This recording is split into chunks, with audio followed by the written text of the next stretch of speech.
우리가 이것을 쓰면 우리의 기쁨이 충만하게 하려 함이라. 아멘. 사람은 누구라도 혼자서만은 살아갈 수 없는 존재입니다. 항상 교제에 대한 목마름이 있습니다.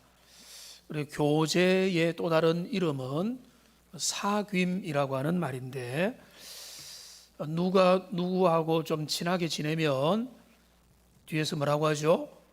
저 두 사람 사귀는 거 아니야? 라고 말을 하죠.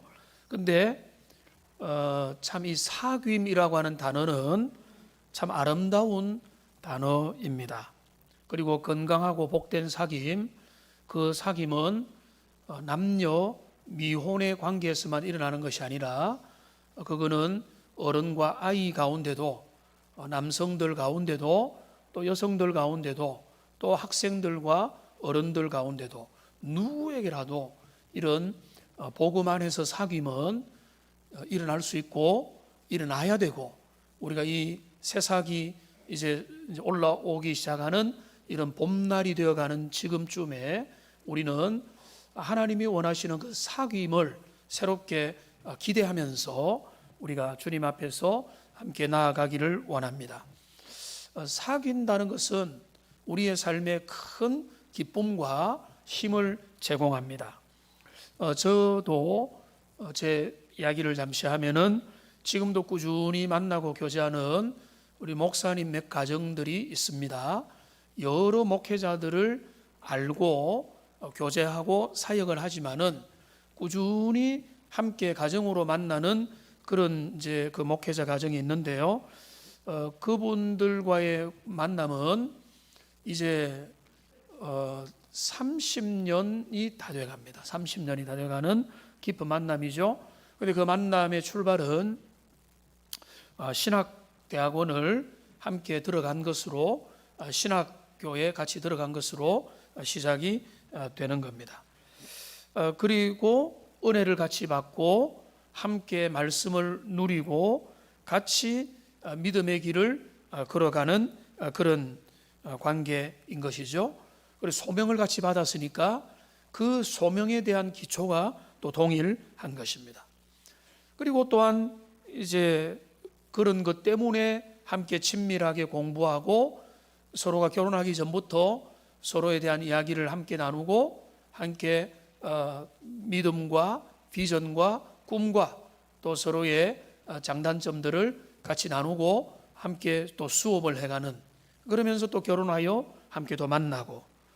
근데 그 신학교 때 좋았던 기억들로 끝난 것이 아니라 목회 현장에서 또 다양한 도시에서 사역을 하지만은 또 한 번씩 만나면 같이 교제하고, 또 무엇보다 또 서로가 기쁨과 슬픔을 함께 나누는 것이죠.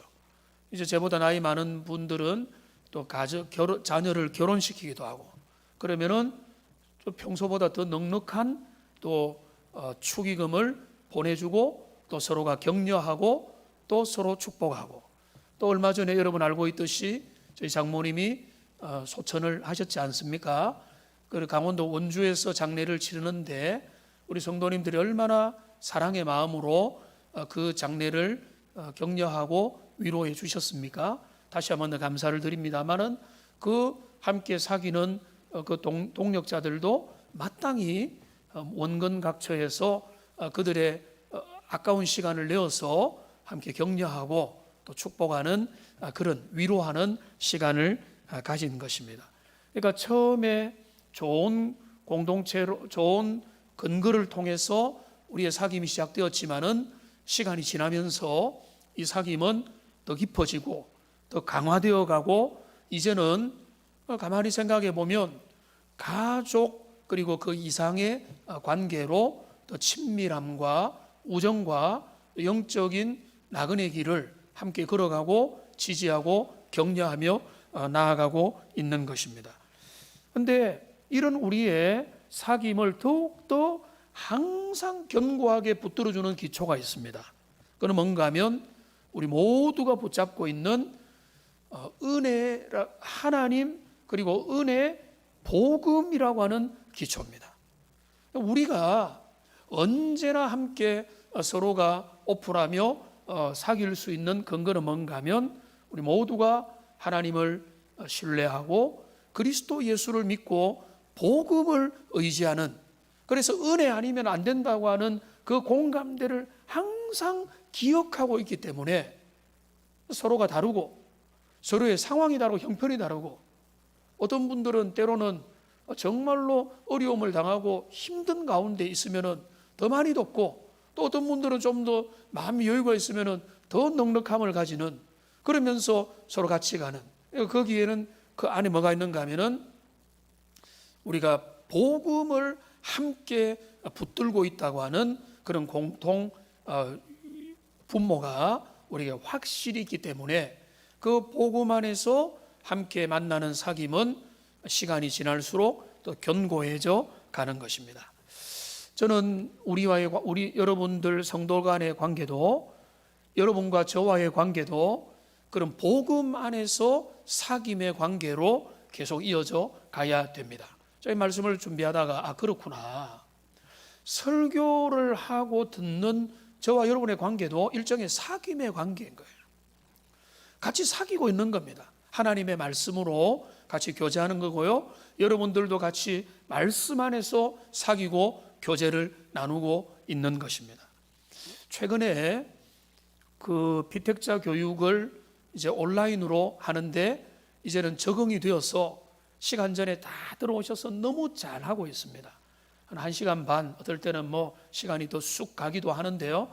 그렇게 온라인 교육을 같이 하는 중에 집사님 한 분이, 제가 이제 그런 주제가 아마 우리가 공동체가 하나 되고 서로가 서로를 세워가고 함께 품는 공동체가 되는 그 비결이 뭘까, 이런 이야기를 같이 나누는 중에 집사님이 그런 이야기를 한 몇 번 하셨어요. 처음에는 선문답 같은 이야기였어요. 어떤 이야기인가 하면은 이런 이야기입니다.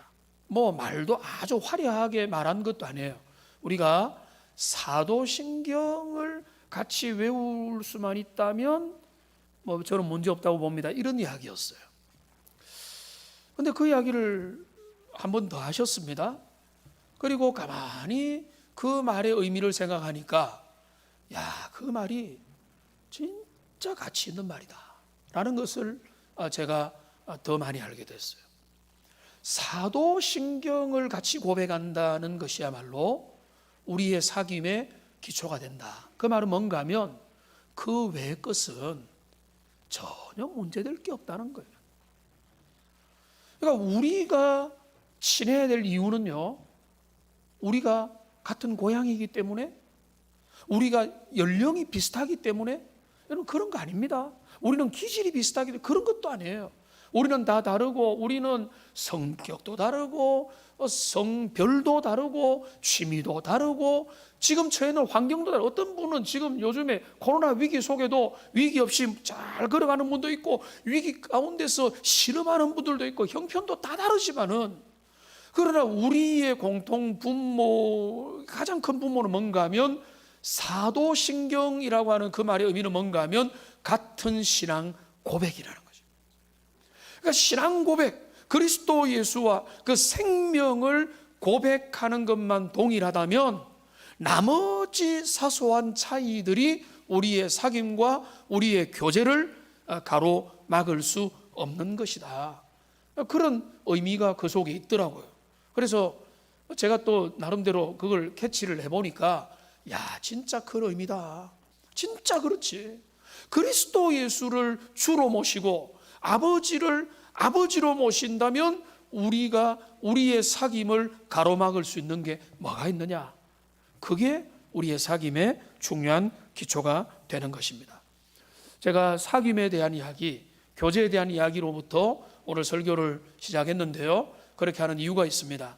오늘 요한 1서를 오늘부터 시작을 하게 되는데, 이 요한 1서는 그 어느 책보다 사귐과 관련된 이야기를 우리에게 본격적으로 들려주기 때문에 그렇습니다. 사귐, 다른 말로 하면은 교제, 여러분 많이 들어보셨던 헬라 단어 코이노니아입니다. 함께 교제하고 함께 사랑의 사귐을 나누는 것, 무엇이 진정한 사귐이고 사귐의 기초는 무엇이며 사귐은 어떻게 무엇이 우리에게 요구되는가라고 하는 부분을 우리에게 들려주고 있습니다. 지금 요한일서는 뭡니까? 서자는 뭡니까? 편지라는 말이죠. 빌립보서 서자는 편지죠. 요한 공동체에게 보내는 첫 번째 요한이 보내는 편지라는 겁니다. 자, 편지를 제가 어제 반가운 저를 격려하는, 제가 장로님께서 좀 몸이 안 좋은 목사님 회복을 위해서 기도해 달라고 했기 때문에 제가 코로나 증세, 의심 증세가 좀 있다면 이 강단에 안 섰을 겁니다. 근데 열도 없고 또 뭐 다른 어떤 기침이나 이런 건 없고 그저 이제 몸살이 나가지고 힘이 다 빠진 가운데 지금 많이 회복되어서 지금 힘이 좀 없는 것 빼고는 다른 데 문제가 없어서 지금 섰는데 기도해 주시고요. 그런데 어제 반가운 누가 어떤 우리 교회에서 신앙생활 하던 분이 카톡을 보내왔어요. 카톡을 보내왔는데 내용이 이거였습니다. 고린도전서 13장 설교를 내가 평소에도 신앙생활 했던 교회에서 듣는데 13장 설교를 듣고 정말로 은혜 받고 도전 받아서 목사님 너무 반가워서 이렇게 소식을 전합니다. 그래서 저도 답장을 이렇게 남겨드렸죠. 그런데 그 집사님이 그 카톡을 왜 적으려고 했을까요? 말씀을 들었는데 말씀과 저의 말씀과 제가 생각나서 사귐의 그 연결을 하고자 하는 마음이 있으니까 그 집사님이 그 카톡을 적으신 거죠. 그러니까 사도 요한이 지금 편지를 적고자 할 때도 의도와 목적이 있는 것입니다. 그러니까 그 요한의 편지를 쓰고자 하는 목적을 우리가 잘 아는 게 중요한 겁니다. 근데 그 목적이 어떨 때는 감추어져 있으면 그 목적을 발견하기 어려운데 요한은 그거를 아주 공개적으로 밝히고 있습니다. 내가 이 편지를 기록하는 목적이 너무 분명하다는 거예요. 여러분 3절로 가보겠습니다. 자, 3절을 보시면은 우리가 보고 들은 바를 너희에게 전함은, 이 말은 뭡니까? 내가 편지를 쓰는 것은, 내가 편지를 쓰는 목적은 이것이죠. 그 다음에 말합니다. 너희로 우리와 사귐이 있게 하려 함이니. 그러니까 여기 요한 1서가 왜 우리에게 사귐의 교본이 될 수 있는가 하면 사도 요한이 요한 공동체에게 편지를 쓴 이유가 뭔가 하면 사귐을 위한 초청의 편지라는 거예요. 사귀고 싶다는 거예요. 사귀자는 겁니다. 사귀자. 우리와 너희가 사귐이 있게 하려 함이라. 그러니까 사귐을 위한 초청의 편지가 바로 요한 1서가 되는 겁니다. 그런데 여기 3절을 보시면은 우리가 있고 너희가 있습니다. 그런데 이 우리는 누굽니까? 요한, 사도 요한, 그리고 또 사도들, 그리고 또는 요한과 함께한 사역자들, 이렇게 볼 수 있는데요. 여기서는 간단하게 사도 요한이라고 생각을 해보겠습니다. 요한이 이제 대표 저자니까 사도 요한이 이렇게 말하는 겁니다. 우리가 지금 우리가 편지를 쓰는데 함께 교제하자. 근데 우리는 너희들이 가지지 않은 것들을 미리 보았고 알았고 경험했고 손으로 만졌다라고 이야기를 하는 거예요. 자, 그러면 사도가 가지고 있는 남다른 특권을 우리가 생각을 해야 되는 겁니다. 자, 사도들은요 어떤 특권을 가졌는가 하면 제일 쉽게 말하면 창립 직원의 특권을 가졌습니다. 여러분, 창립 멤버가 된다는 거, 지금 한성구 장로님은 우리 동원교회 일종의 창립 멤버라고 할 수 있는 거죠. 장로님 가정은 창립할 때 함께 하셨으니까 창립 멤버라고 할 수 있는 거죠. 여러분, 지금 이제 2020년도에 등록한 사람은 제 아무리 훌륭한 신앙생활을 해도 창립 직원이 될 수는 없는 거죠. 여러분, 바로 그겁니다. 사도 요한을 비롯한 사도들은요, 예수님의 공생애를 함께 누릴 수 있는 유일한 특권을 지녔던 사람들이라는 겁니다. 그러니까 여기는 이 말이 아닙니다. 그들은 은혜를 먼저 받은 자다, 이 말이 아니라 그들은 그리스도의 설교를 친히 들었고 그리스도의 교훈을 직접 들었고 부활하신 주님이 내 손을 만져봐라, 내 허리를 상자국을 만져봐라고 할 때 만져봤던 도마가 있었고 그들은 부활하신 주님을 만나보았고 주님의 복음과 주님의 구중과 주님과 식탁과 주님과 함께하는 모든 것들을 같이 경험했던 유일한 증인들이라는 것입니다. 그러니까 지금 우리가 보고 들은 바를 너희에게 전한다는 것은 이거는 그냥 내가 어디 갔는데 뭘 봤다 전해줄게 이 정도가 아니고 그들이 가지고 있는 신분의 특별함을 이야기해주고 있는 것입니다.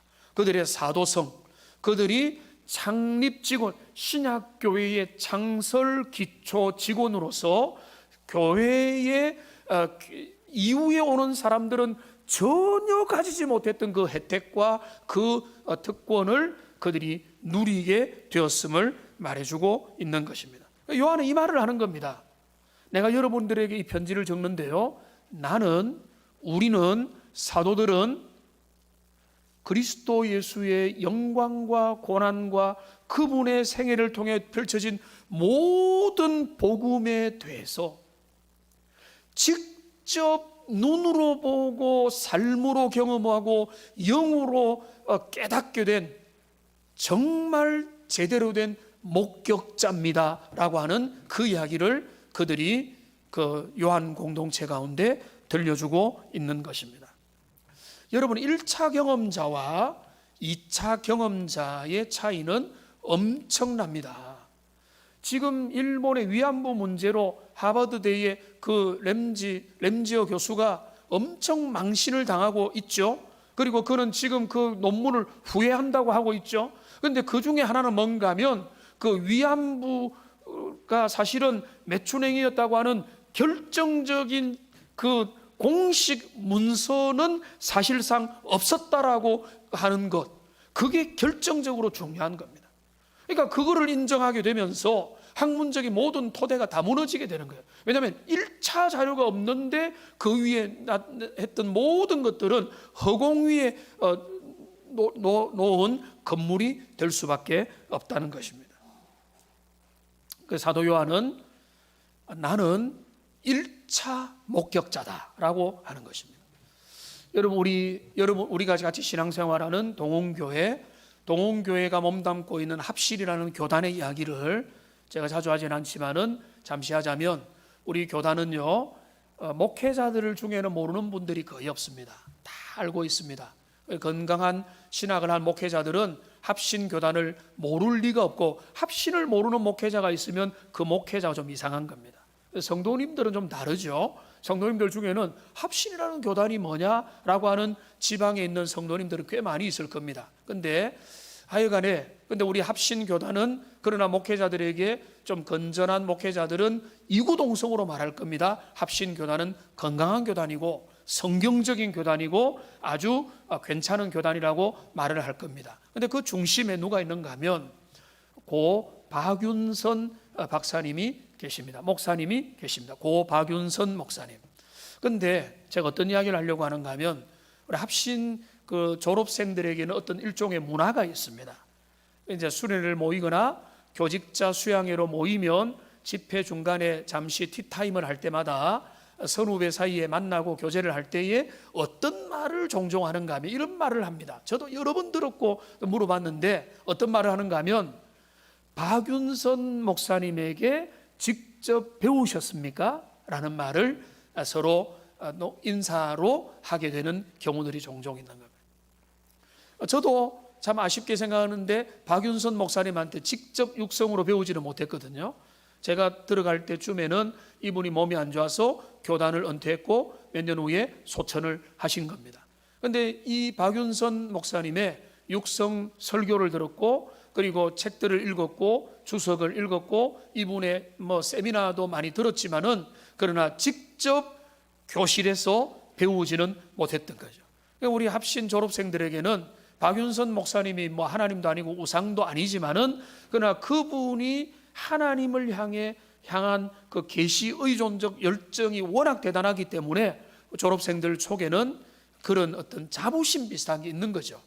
그 박윤선 목사님의 수업을 직접 들었던 것에 그 기쁨과 영광과 그 어떤 자부심, 이런 것들이 직접 들을 기회가 있었느냐라고 하는 것입니다. 그거는 짧게 말씀드리면은 고 옥하는 목사님, 한국교회에서 많은 분들이 존경하는 옥하는 목사님과 함께 그분의 당대에서 같이 신앙생활하며 그분을 통해서 영향을 직접적으로 받을 수 있는 기회가 있었느냐.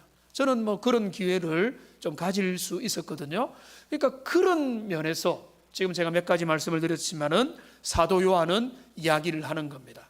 박윤선 목사님, 옥하른 목사님, 그리고 우리가 지금 그런 예를 통해서 설명을 드리고자 하는 것은, 사도 요한은 지금 예수 그리스도를 직접 눈으로 보고 직접 함께 경험하며 직접 그분의 복음을 자신의 삶에서 경험한 1차 증거자가 된다는 것입니다. 자, 그러면서 그는 그런 증인의 특권과 자격을 가지고 지금 요한 공동체에게 초청장을 보내는 것입니다. 우리가 이제 우리가 보고 들었던, 직접 체험하고 경험했던 이 복음의 내용을 여러분들에게 알려드리려고 합니다. 자, 그러면 보십시오. 여러분, 요한과 그 성도들이 사귀면 되는데, 요한은 성도들을 자기에게 오라고 말하지 않아요. 우리와 나와 너가 사귀는 관계로 사귐을 이야기하는 게 아니라, 나는 그를 너에게 인도함으로 너가 나와 함께 그분에게 가기를 원한다, 이렇게 말하고 있는 거예요. 그러니까 그 사귐의 공통 분모가 우리 주님이심을 지금 사도 요한은 분명히 말하고 있는 것입니다. 이 사귐의 핵심은 내가 아닙니다. 그러니까 너는 나와 사귀자, 그러면 된다가 아니라, 내가 사귀어서 알았던 그분을 너도 그 분을 알아서 사귐이 일어나기를 바란다. 지금 사도 요한은 그렇게 말하고 있는 것입니다. 왜냐하면 두 사람이 그냥 사귀는 게 사귐의 본질이 아니거든요. 우리가 서로 만나서, 자, 나와 너가 사귀자, 우리 사귀어 볼까? 그거는요, 하나님 공동체 안에 진정한 친교와 교제가 될 수가 없는 겁니다. 그거는 그냥 인간적인 만남이에요. 세상의 만남이에요. 그냥 계모임인 거예요. 동호회 모임인 거예요. 취미 모임인 거예요. 그런데 여기에서 말하는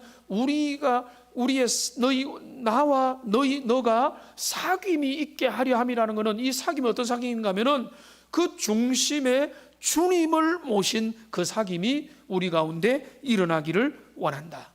그런데 그 주님을 여기 요한은 어떻게 표현하고 있는가 하면, 아주 우리가 잘 봐야 되는데 1절에 보면은 생명의 말씀이라고 표현을 하고 있습니다. 그죠? 생명의 말씀. 자, 그가 전하고자 하는 핵심이 복음인데요. 복음의 핵심이 뭔가 하면 생명의 말씀이에요. 근데 이 생명의 말씀은 어떤 말씀인가 하면 태초부터 있는 생명의 말씀이에요.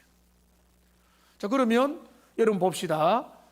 창조로 인해서 하나님의 창조주 하나님으로부터 지어진 하나님의 말씀이 아니라 창조 이전부터 있었던 생명의 말씀이라고 하는 존재죠. 자, 그러면 여기서부터 우리 기독교의 신비 복음의 핵심으로 들어가는 겁니다. 태초부터 있는 생명의 말씀이다. 자, 그러면 요한은 의외로 많은 성경을 기록했거든요. 요한복음, 요한 1, 2, 3서, 요한계시록, 성경의 묵직한 중요한 책들 중에서 요한복음 1장 1절을 한번 화면을 보겠습니다. 요한복음 1장 1절에 보면은 이렇게 말하고 있어요. 뭐라고 합니까? 같이 읽어보겠습니다. 태초에 말씀이 계시니라. 이 말씀이 하나님과 함께 계셨으니 이 말씀은 곧 하나님이시니라. 여러분, 이거는 처음 성경 공부를 하면 너무 신비하죠. 근데 어쩌면 당연한 겁니다. 같은 저자인 요한의 표현이기 때문에 요한 1서 1장 1절에 있는 태초에 계신 생명의 말씀이라는 표현과 요한복음 1장 1절에 있는 태초에 말씀이 계시나, 요한복음 1장 1절을 다시 떠올려 주세요. 여기 화면에 보시면은 태초에 말씀이 계셨는데, 그런데 이 말씀이 하나님과 함께 계셨고, 이 말씀에 태초에 계신 말씀이 곧 누구라고요? 하나님이시라는 거죠. 그러니까 선재하신, 창세 이전부터 계셨던 이 하나님이, 우리는 이미 많은 분들이 해답을 알고 있지만은 요한복음 1장 14절을 여러분 한번 보시면은 어떻게 됐습니까? 말씀이 육신이 되어 우리 가운데 거하시매.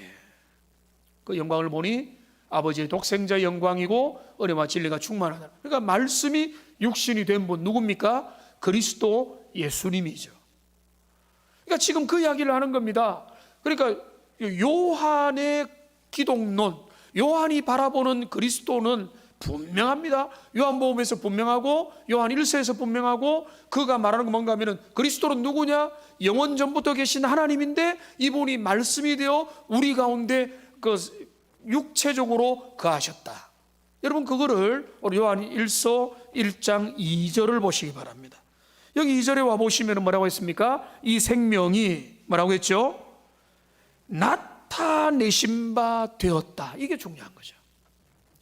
그러니까 1절에 있는 태초에 계신 생명의 말씀이 역사 가운데, 우리 가운데 이 진공 상태를 뚫고 우리의 그 죄악 있는 세상 가운데 나타나신 분, 그분이 바로 태초부터 계신 생명의 말씀이 성육신하여 우리 가운데 인격으로 나타나신 완전한 하나님이요 완전한 사람으로 이 땅에 오셔서 부활 성취하신 그리스도 예수, 이게 바로 요한 신학의 핵심이고 요한이 교제로 초청하는 중요한 교제의 근원이 되는 것입니다.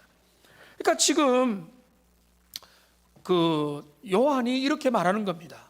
우리는 그 영원하신 그리스도 예수가 사람이 되어 이 땅에 하신 모든 사역과 그 십자가 부활과 영광 승천하심과 영광과 성령의 오심과 그로 인해서 내가 변화된 그 모든 것들을 우리는 경험했는데, 내가 이 편지를 너에게 쓰는 것은 당신들도 이 은혜 속으로 들어오는 참된 교제가 일어나기를 바란다고 하는 마음으로 그렇게 편지를 쓰는 겁니다. 그러니까 진짜 교제가 일어나려고 하면은 누구라도 예외 없이 그리스도의 생명 속으로 참된 은혜의 본질 속으로 들어가게 될 때 영적인 교제, 진정한 사귐이 일어나게 될 줄로 믿습니다. 여러분, 저는 박윤선 목사님을 만나지 않았지만은 전국에 가서 만나면요 너무나 반가울 거예요. 왜냐하면 저는 이미 그분과 교제를 하고 있거든요. 어떻게 해요? 그분의 육성 설교를 여러 번 듣고, 그분의 책들을 읽고, 그분의 사상을 연구하고, 그분의 주석들을 읽으면서 가고 있기 때문에 그분을 만나는 게 어색하지 않은 겁니다. 그러니까 너무나 반갑게 그분을 만나서 그게 어떤 의미였습니까? 여쭤볼 수도 있고 함께 친밀한 교제를 나눌 수가 있는 겁니다. 자, 사도 요한은 1차 목격자였지만은 저는 1차 목격자가 아니죠. 그런데 하나님이 은혜를 주셨습니다. 말씀을 듣게 하셨습니다. 복음을 깨닫게 하셨습니다. 설교자들과 전도사님과 주일학교 교사와 많은 기회들을 통해서 어린 날, 젊은 날에 말씀을 듣게 하시고 복음을 깨닫게 하시고 복음을 성령의 은혜로 말미암아 믿게 하시고 내 죄를 회개하게 하시고 복음으로 들어가게 하시고, 이제는 이 사도들이 경험했던 그 경험을요, 1차 경험은 저는 못했습니다. 주님을 직접 만나 배웁지는 못했지만은 1차 경험의 방불한 경험을 할 수 있게 된 거죠. 성령의 은혜로 말씀을 통해서.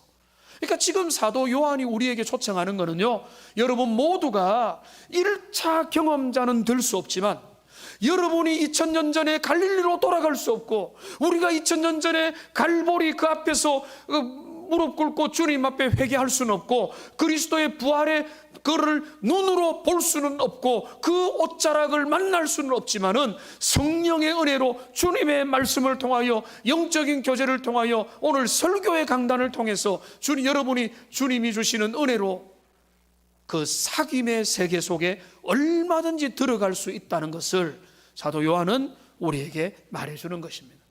이미 들어오신 분들 많으실 겁니다. 들어와야 될 분도 계실 것입니다. 여러분, 그리스도 예수의 복음, 그 생명, 그 진리가 우리를 사귐으로 이끌어가는 진짜 중요한 핵심임을 언제나 잊지 말고 여러분 굳게 붙드는 하나님의 사람들 다 되시기를 주님의 이름으로 축복합니다. 여러분, 이것이 우리의 사귐의 강력한 공통분모가 되는 겁니다. 너와 내가 친하게 지내자, 우리가 교제하자, 이게 아니고요, 내가 만났던 주님을 너도 만나면 우리는 주님 앞에서 함께 형제 자매가 되어서 사귀고 교제고 하고 나누어질 수 있고 우리의 사귐이 지속될 수 있는 것이다. 여러분, 그것을 사도 요한은 다시 한 번 더 명확하게 합니다. 3절 뒷부분을 보십시오. 3절에 보면은, 자, 우리가 보고 들은 바를 너희에게도 전하면 너희로 우리와 사귐이 있게 하리 함이니, 그 다음에 같이 읽겠습니다. 우리의 사귐은 아버지와 그의 아들 예수 그리스도와 더불어 누림이라. 여러분, 이 정확한 의미는 이겁니다. 우리의 사귐은 아버지와 함께하는 사귐이 되어야 되고 그리스도와 함께하는 사귐이 되어야 된다. 여기 보면은 누림이라는 말은요, 여기 원래 없는 단어예요. With Father, with Jesus, 이렇게 되는 거예요. 우리의 사귐은 하나님과 함께한 사귐이고 예수님과 함께한 사귐이라는 겁니다. 그러니까 진짜 사귐의 본질은 복음이어야 된다는 거예요. 아, 우리가 이제 알 만큼 아니까 그냥 우리 복음 없이 그냥 만나도 되잖아. 여러분, 그거는 우리의 사귐이 약화되는 거예요. 그냥 친하니까 그냥 친하게 지내자, 그것도 안 되는 거예요. 우리의 사귐은요, 왜 어떨 때 잘 되는 줄 아세요?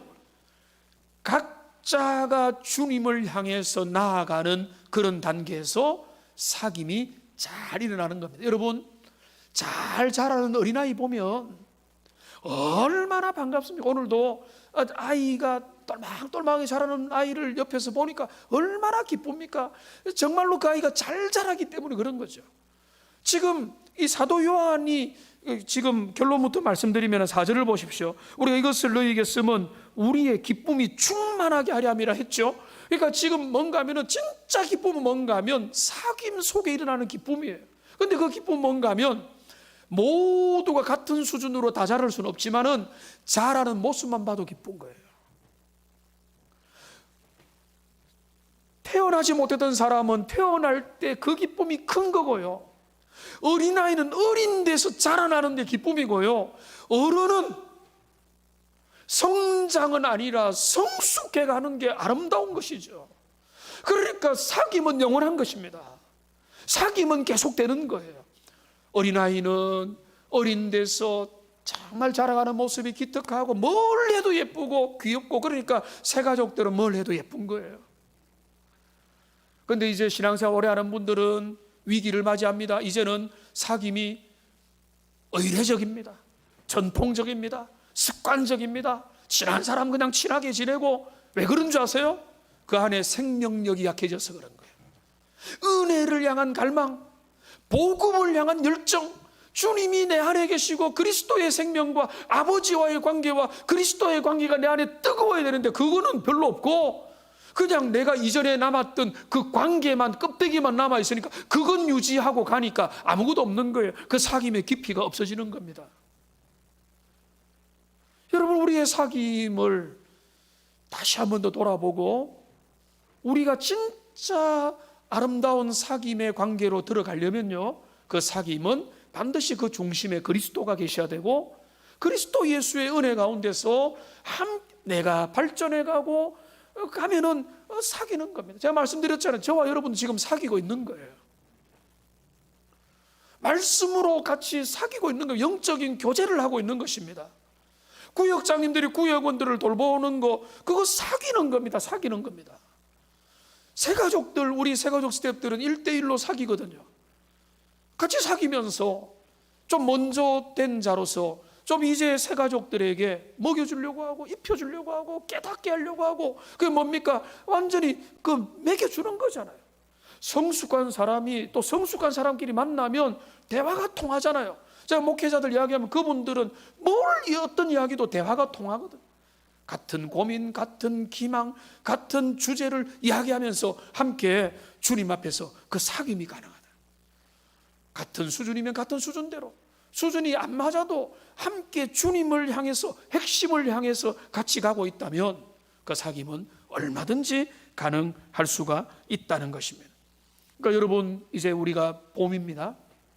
다음 주부터는, 내일부터 3월이 되어갑니다. 우리의 사귐을 점검해 봐야 됩니다.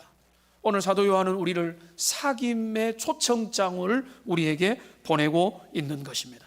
여러분, 사귐의 모습을 그냥 친구하고 논다 이렇게 보면 안 돼요.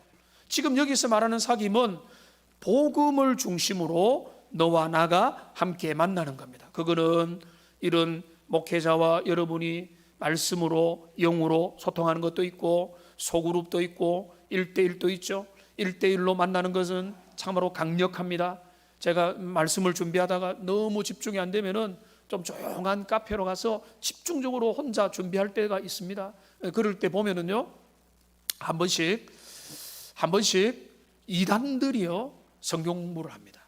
1대1 또는 1대2로 해가지고 그들이 1대1로 신천지인 것 같은데 그런 걸 제가 몇 번이나 목격했거든요. 그런 데서 보면은 그 1대1의 관계, 그 이단이라는 것을 제외하고는 얼마나 친밀한 교제가 그 속에서 일어날 수 있는지 모르겠어요. 그러니까 제가 혼자서 가만히 있다 보면은 옆에 이렇게 이제 같이 차 마시고 대화로 오는 분들이 꽤 많이 있어요. 저는 대화로 간 것이 아니라 이 말씀을 준비하러 갔고, 근데 그 대화를 하러 오는 분들을 보면은 뭐가 그래 신나는지 조잘조잘 이야기를 그렇게 재밌게 합니다. 그러니까 1대1의 사귐이 그만큼 좋다는 거예요. 같이 할 말도 많고, 이런 말 저런 말도 하고, 함께 울다가 웃다가 심각해졌다가 서로 재밌는 이야기를 시간 가는 줄 모르고 하는 모습들을 보는 겁니다. 자, 그런데 이런 1대1의 관계도요, 여러분, 사귐에 중요한 겁니다. 그러나 또 우리가 소그룹이라는 것은 교회의 사귐을 어떻게 할 거냐. 여러분, 교회의 사귐은요, 우리가 지금만 해도 100명 이상이 함께 모였는데 우리가 같이 사귀자, 정말 모두가 친하게 지냅시다, 그게 잘 안 되거든요. 어떻게 그게 되겠습니까? 그러니까 목회자와는 영으로 말씀을 통해서 여러분이 다 저를 보고 있으니까 하나님의 은혜로 나름대로 영적으로 소통하면서 사귐의 관계를 가지지만은, 그러나 또 여러분들 안에서 사귐의 관계를 가지기 위해서 소그룹이라는 것을 우리가 함께 하는 겁니다. 근데 너무나 아쉬운 게, 여러분, 작년 3월에 우리가 어떤 계획을 교회가 의욕적으로 가졌는가 하면, 작년 3월부터 해서 이제는 우리가 사귐이 정말로 부족하니까 주일날 이제는 오후 예배를 간단하게 드리고 바로 2번을 함께 모이자. 그래가지고 꽤 많은 분들이 저 한 번 모일 때도 참여를 해주시고 그런 관심을 보여주셨어요.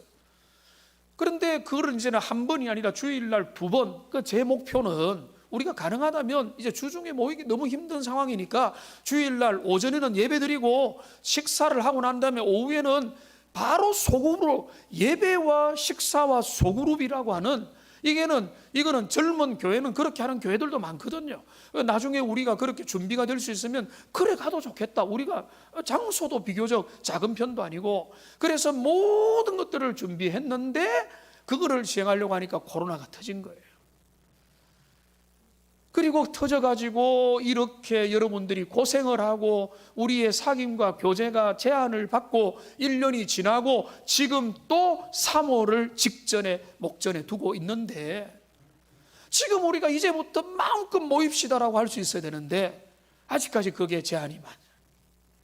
소그룹 또 지금도 한계가 있고, 그런 가운데서 여러분 주보 보시면 알겠지만 다음 주부터 구역장 모임을 합니다라고 했어요. 이 이유는 뭔가 하면 이제는 우리가 이 핑계 대고 우리의 교제와 사귐을 이제는 안 하는 쪽으로 가면은 안 되겠다. 자, 그럼 어찌해야 되느냐? 모일 수 있는 형편껏 모여야 된다는 겁니다. 교회에서 못 모이죠. 그럼 어떻게 합니까? 4인 이하는요 집에서 모일 수 있어요. 4명까지는 모일 수 있어요. 그리고 2주 후에는 그것도 풀리면은 이제는 교회에서도 모일 수도 있겠고, 가정에서도 모여도 되고, 아니면은 카페 같은 데서도 모여도 되고요. 그리고 비대면으로도 모여도 돼요. 비대면으로 모이는 것도 교제입니다. 우리 피택자 교육 비대면으로 해보니까 오히려 더 집중도 있는 면도 있어요. 친밀한 나눔이 이제는 적응이 되어서 잘 나누어지고 있는 것입니다. 젊은 선교회 중에는 이 온라인으로 선교회를 하는 모습을 제가 몇 달 전에 직접 본 적도 있습니다. 그래서 이제는 우리가 도망가거나 숨지 말고 지금 정부가 했던 표준은 지켜가면서 가정에서 또 외부에서 또 온라인으로 또 모일 수 있는 분들은 모이고 또 그 나름대로 해서, 그러나 잊지 마시기 바랍니다. 우리의 교제는 서로가 그냥 서로를 알아가는 정도가 아니라 중심에 복음이 있어야 돼요.